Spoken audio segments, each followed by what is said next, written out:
Tara.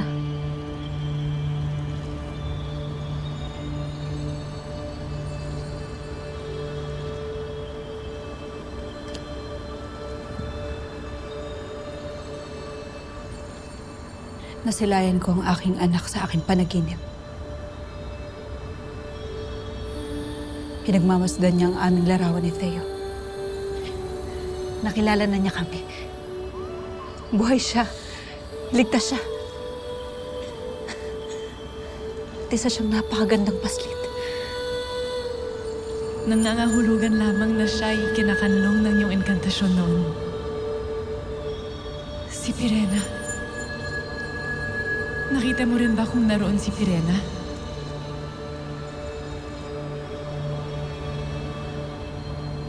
Kung ganun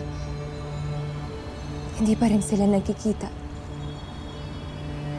Ngunit Danaya, ang mabatid na nasa mabuting kalagayan ng iyong anak, ang aking hadiah. Ang hatid nito ay walang iba kundi pag-asa.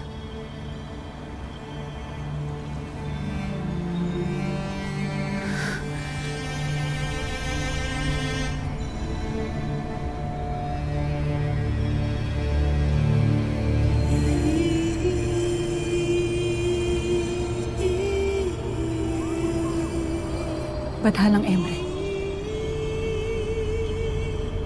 Isa pang pakiusap. Gabayan ninyo ang aking panganay na kapatid na si Pirena.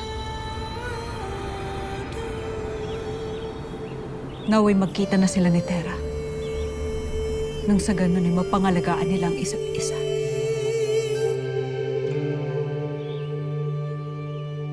Hindi pa rin siya gumigising. Halos 8 taon na sila dito sa mundo ng mga mortal. Gumaling na nga yung sugat niya. Minsan di pa rin namulat. Ano nang gagawin natin sa kanya? Pero mula nung tagpuan natin siya, hindi pa rin bumibisita ang mga retre. So, ibig sabihin, buhay pa rin siya. Pero kailan kaya siya gigising?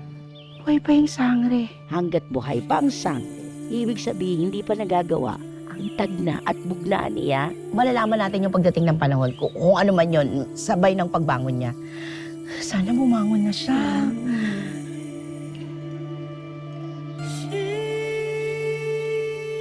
Pangalagaan niyo rin ho si Flamara at Adamus. Ingatan niyo ho sila.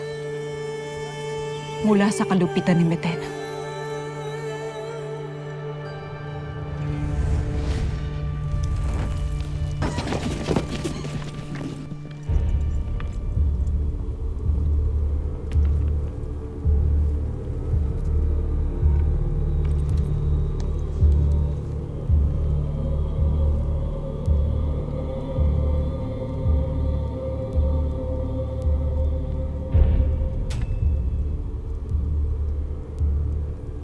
Magmula ngayon ang lahat ng paneya, ani at prutas ay inyong dadalhin sa aking palasyo.